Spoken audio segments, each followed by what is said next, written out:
గాంధీ భవన్ లో మంత్రుల ముఖాముఖి దిగ్విజయంగా కొనసాగుతోంది. చాలా మంది తమ సమస్యలు చెప్పుకోవడానికి గాంధీ భవన్ వేదికగా మారింది. తాజాగా మంత్రి తుమ్మల నాగేశ్వరరావు ముఖాముఖి కార్యక్రమం నిర్వహించారు. ఈ కార్యక్రమానికి విశేష స్పందన లభించింది.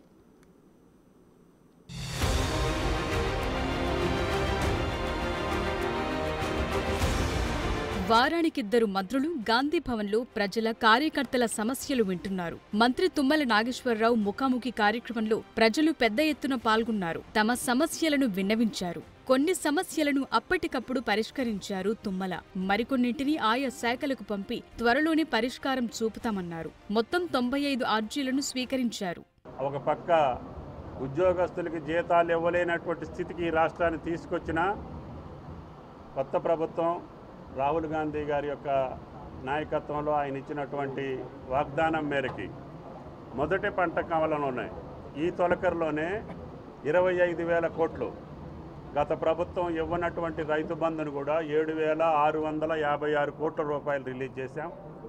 అదేవిధంగా స్వాతంత్ర దినోత్సవం రోజుకి 2 లక్షల రుణమాఫీని 22 లక్షల మంది రైతులకి 18,000 కోట్లు రిలీజ్ చేశాం. మిగతా కార్యక్రమాలన్నింటినీ సాఫీగా కొనసాగించుకుంటూనే వడగళ్ల వానికి ప్రకృతి వైపరీత్యాల వల్ల వరదలకి నష్టపోయినటువంటి రైతులకి ఎకరానికి 10,000 రూపాయలు ఇచ్చాం.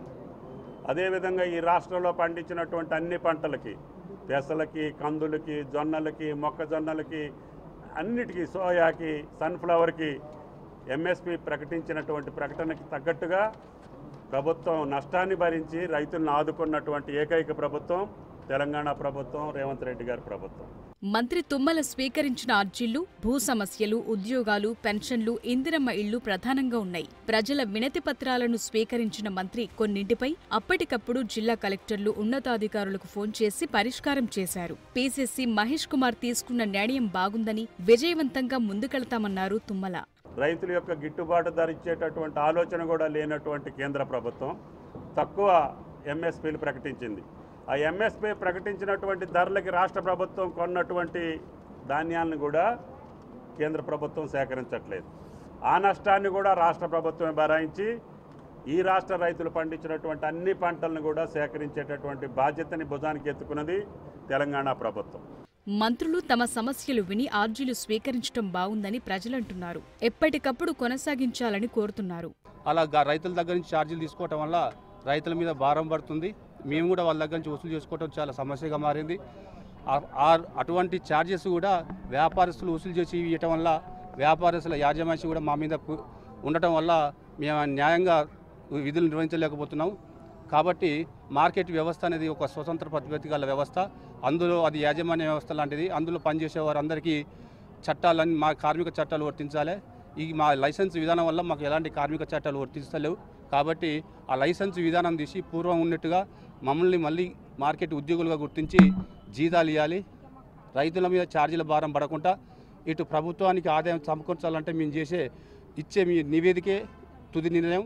కాబట్టి మాకు ఇటువంటి న్యాయం జరగాలని మంత్రి గారికి సూచించడం జరిగింది, వేడుకోవడం జరిగింది. దానికి మంత్రి గారు చాలా సానుకూలంగా స్పందిస్తూ ఇది మీది న్యాయమైందే, దీన్ని పరిష్కరిస్తాం, మార్కెట్ కమిటీ నుంచే మీకు ఛార్జీలు ఇచ్చే విధంగా ప్రయత్నం చేస్తాం అని చెప్పని మాట ఇచ్చారు. 250 మంది 350 మందిని సుమారుగా మా ఫ్లాట్లు మేము సంరక్షించుకోవడం ఈరోజు గాంధీ భవన్ రావడం జరిగింది. ముఖాముఖి ఏర్పాటు చేయడం మాకు చాలా సంతోషకరంగా ఉంది. ఈరోజు రాష్ట్ర వ్యవసాయ శాఖ మంత్రి, సహకార శాఖ మంత్రి తుమ్మల నాగేశ్వరరావు గారికి మా యొక్క సమస్యని పరిష్కరించాలని చెప్పేసి సుమారుగా 350 మందిని మేము సారికి వినతి పత్రాలు ఇవ్వడం జరిగింది. రాష్ట్ర మంత్రివర్యులు తుమ్మల నాగేశ్వరరావు గారు సానుకూలంగా స్పందిస్తూ మీ సమస్య త్వరలోనే పరిష్కారం చేస్తూ కన్సల్ట్ వ్యవసాయ శాఖ మినిస్టర్, అగ్రికల్చర్ రెవెన్యూ మినిస్టర్ గారికి చెప్తాము అని చెప్పడం జరిగింది.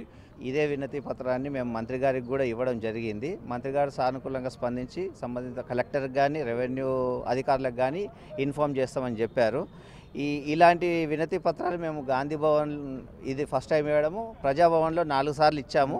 అక్కడి నుంచి కూడా రెస్పాన్స్ వచ్చింది. కాకపోతే ఏంటంటే మా ప్లాట్లకు మమ్మల్ని రానివ్వకుండా అక్కడ ప్రేమ్ సాగర్ రావు గూండాల్ని పెట్టి బెదిరిస్తున్నారు.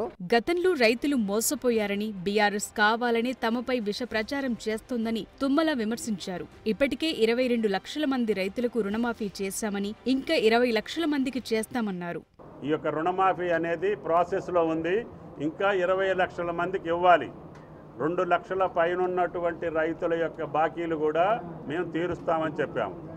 ఎప్పుడు మేము ఆర్థిక పరిస్థితిని లెక్కేసుకొని తప్పకుండా ఆ రైతులకు షెడ్యూల్ ప్రకటించి 2 లక్షల పైన ఉన్నటువంటి అప్పును మీరు కట్టినప్పుడు 2 లక్షలు మీ ఖాతాలో వేస్తామని చెప్పాం.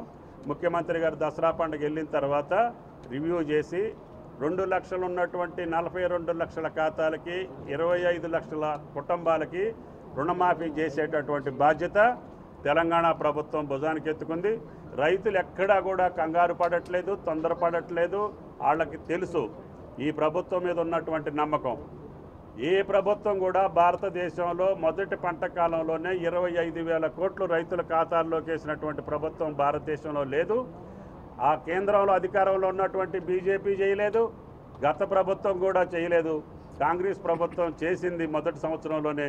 మిగతాది కూడా ఈ 2-3 నెలల్లో చేస్తామనే నమ్మకంతో రైతులు ఎవరు కూడా వీళ్ళ మాయమాటలు కానీ వీళ్ళ యొక్క అబద్ధ ప్రచారం కానీ అసత్య ప్రచారం కానీ ఎవరు రైతులు నమ్మట్లేదు.